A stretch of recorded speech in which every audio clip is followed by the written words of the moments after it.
Hello বন্ধুরা, good morning. আজকে সকালটা শুরু হয়েছে দেখো পুচুকে দিয়ে। আমার পুচু সকাল সকাল শুরু করে দিয়েছে ঘর ঝাড় দেওয়া।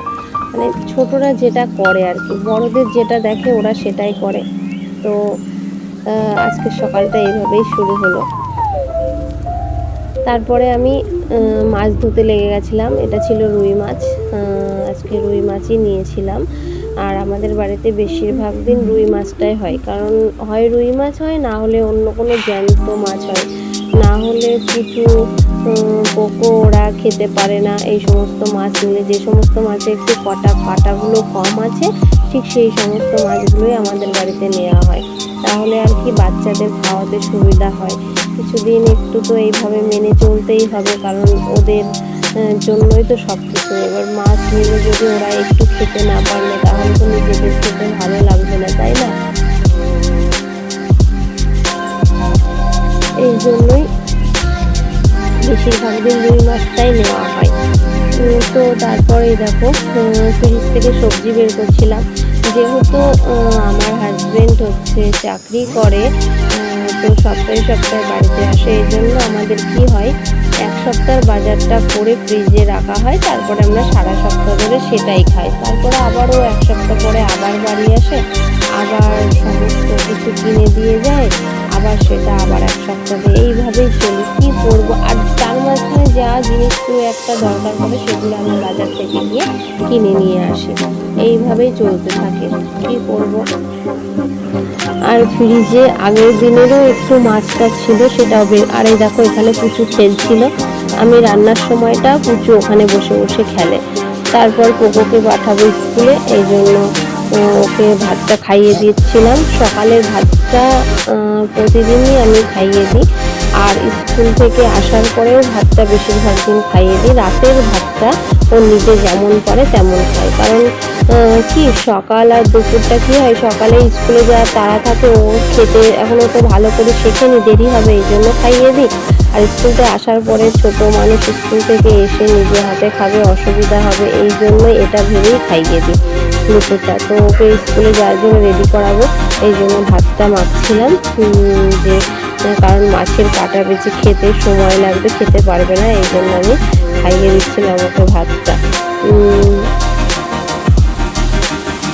তো যাদের যাদের বাড়িতে বাচ্চা আছে, যাদের সারা দিনটা বাচ্চা নিয়েই কাটে, ওদের পেছনেই সময়টা দাও, তারা জানবে যে একটা বাচ্চার পিছনে কত রকম কাজ থাকে, কত কি করতে হয়। সেটা শুধু যাদের বাড়িতে এখন বাচ্চা আছে তারাই বুঝবে, অন্য কেউ বুঝবে না। আর আছে না যে অনেকে বলে, মানে বয়স্করা বলে যে হচ্ছে আগেকার দিনে বাচ্চা মানুষ করাটা খুব কষ্ট ছিল না, কিন্তু সেটা ভুল। এখনকার সেটা খাটবেই না, কারণ এখন একটা বাচ্চা মানুষ করা প্রচুর কষ্ট। তো তারপর পোকোকে স্কুলে পাঠিয়ে দিলাম। ওর বাবা বাড়িতে ছিল যেহেতু, এই জন্য ওর বাবাই নিয়ে গেছিলো স্কুলে দিতে।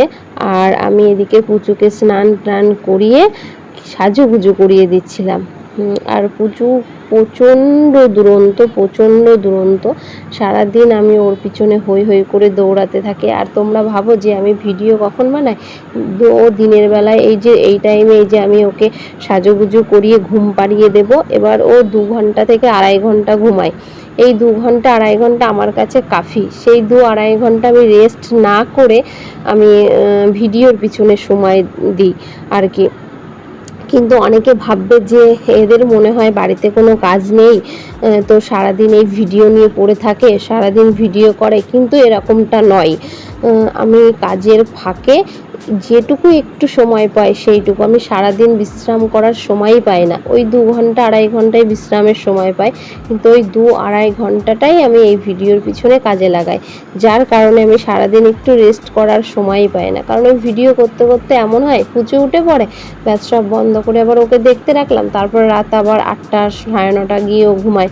তাহলে এই টাইমের মধ্যে আর অন্য কিছুই হয় না। তো তারপরে দেখো ও রেডি হয়ে গেছিলো ও ডিউটিতে চলে যাবে বলে। আর পোকো এখানে স্কুল থেকে এসে খাওয়া দাওয়া করে তারপরে ওই যে ঠাকুর প্রণাম করে নিল, তারপরে ও বেরিয়ে গেল। তারপরে আর সারা বিকালের পরে আর আমি ভিডিও করতে পারিনি। আর এটা হচ্ছে সন্ধ্যাবেলা, যে সমস্ত জামা কাপড়গুলো আমি সব কেচে দিয়েছিলাম সেইগুলোই ভাঁজ করছিলাম বসে বসে। আর এখানে পুচু খেলছিল এই যে গাড়ি নিয়ে আমার পিছনে, আর পোকো খাটের পর বসে বসে পড়ছিল। তো কন্টিনিউ এটাই হয়, আমি পুচুকে নিয়ে নিচে বসি আর পোকো উপরে বসে পড়ে, না হলে কি হয় ওর বই খাতাগুলো পুচু ধরে টানে ছিঁড়ে দেয়। তো আজকের ব্লগটা এই পর্যন্ত। সবাই ভালো থাকবে, সুস্থ থাকবে, বাই বাই, টাটা।